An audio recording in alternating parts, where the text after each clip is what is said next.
अस्सलाम वालेकुम नाजरीन, गिरदो पेश रजी के साथ। और आज 2 जनवरी का व्लॉग। 2 जनवरी को अगर हम याद रखें, मुल्तान में मज़दूरों के उस कत्लेआम के हवाले से जो 1978 में किया गया था, तो ये एक ऐसा तारीख़ी दिन है कि जब शिकागो के बाद दुनिया की तारीख़ में मज़दूरों का सबसे बड़ा कत्लेआम हुआ था। और इस रोज़ Multan colony textile mills Multan में मज़दूरों को शहीद किया गया, उन पर फायरिंग की गई। ज़िया-उल हक का दौर था वो, और ज़िया-उल हक ने 1977 में 5 जुलाई 1977 को मार्शल लॉ लगाया था। और ये 2 जनवरी जब आया था तो 2 जनवरी इसलिए अहमियत का हामिल था कि मज़दूर जो थे वो जिन्हें भुट्टो दौर में मराहत मिली थी, जिन्हें बोनस मिलते थे, वो 5 जनवरी को भुट्टो साहब की सालगिरह की तैयारियां कर रहे थे। और इससे पहले ये लोग हड़ताल पर जा चुके थे और मुख्तलिफ मजदूर तंजीमें जो थीं वो हड़ताल के दौरान मुतालबा कर रही थीं कि उन्हें बोनस दिया जाए, क्योंकि भुट्टो साहब के बाद अब ये ज़ाहिर है जनवरी का महीना जब आता है तो जनवरी में उनको बोनस नहीं मिला था। और उसके बाद जैसे सरमायादारों का काम होता है कि उन्होंने इस्तेहसाल शुरू कर देना होता है, क्योंकि भुट्टो दौर में तो ये सारे बोनस भी देते रहे, सब कुछ देते रहे। यहाँ आकर ये सारा कुछ बंद हो गया। अच्छा, उसके बाद ये जो मेहनत कश थे, इन्होंने हड़ताल शुरू कर दी। और 2 तारीख को 2 जनवरी 1978 को इन पुरअमन मजदूरों पर पुलिस ने अंधाधुंध फायरिंग की। और ये फायरिंग जो है वो मिल्स इंतज़ामिया की इमा पर की गई। और मजदूर तंजीमों के मुताबिक 133 मजदूर जो थे वो लुकमा अजल बने थे, वो शहीद हुए थे, जबकि सरकारी तौर पर तादाद बहुत कम बताई गई थी। और पीपल्स पार्टी के तर्जुमान अखबार मुसावात ने भी जो है वो इस तादाद को उस अंदाज में नहीं बताया था। 1300 से ज़्यादा मजदूर जो थे उन्होंने हड़ताल की थी। और उसके बाद असल में जो कॉलोनी टेक्सटाइल मिल्स के मालिक थे उनके ज़िया-उल हक के साथ अच्छे मुरासिम थे, क्योंकि ज़िया-उल हक मुल्तान में कोर कमांडर भी रहे थे।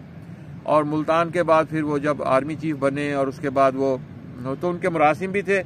29 दिसंबर को ये लोग मजदूर जो थे हड़ताल पर चले गए थे। 29 दिसंबर 1977 को ये मजदूर हड़ताल पर गए। फिर उनके साथ मुज़ाकरात का सिलसिला चलता रहा। और पीपल्स लेबर यूनियन जो थी वो मजदूरों की नुमाइंदगी कर रही थी, और वही जो थी इस सारे अमल को देख रही थी। और इस दौरान फिर फायरिंग का सिलसिला शुरू हुआ, जिसे कहते हैं मजदूरों को सबक सिखाने की बात की गई।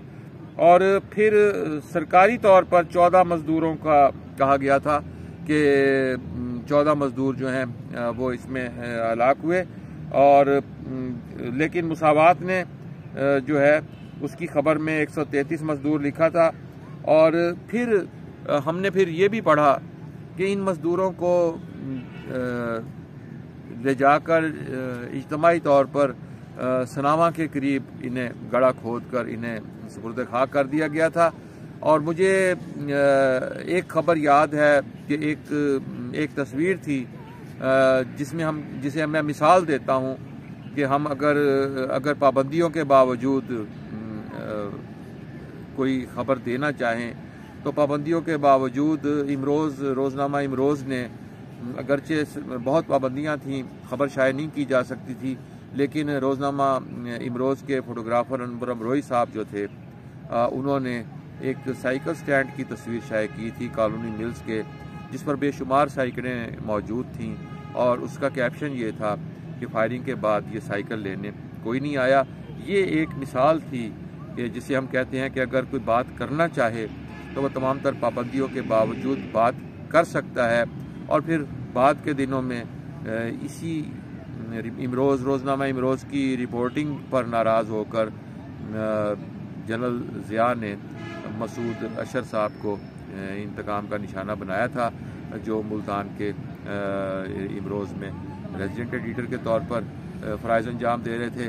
फिर उनका तबादला भी किया गया और बाद अज़ां ان پر پابندیاں بھی عائد کر دی گئی تھیں اور بہانہ کیا گیا تھا کہ انہوں نے جمہوریت کی بحالی کے حق میں قرارداد پر دستخط کیے ہیں۔ ناظرین اکرام، میری یہ ویڈیو آپ نے دیکھی، آپ کوئی بھی سوال ہو، کوئی بھی بات ہو، آپ مجھے اس میں کمنٹ کریں اور ویڈیو کو لائک بھی کریں، شیئر بھی کریں اور گرد و پیش رضی کے ساتھ اس چینل کو سبسکرائب کریں، بیل آئیکن کو کلک کریں۔ آپ کے ساتھ دوبارہ نئی ویڈیو کے ساتھ ملاقات ہوگی۔ دیکھتے رہیے گرد و پیش رضی کے ساتھ۔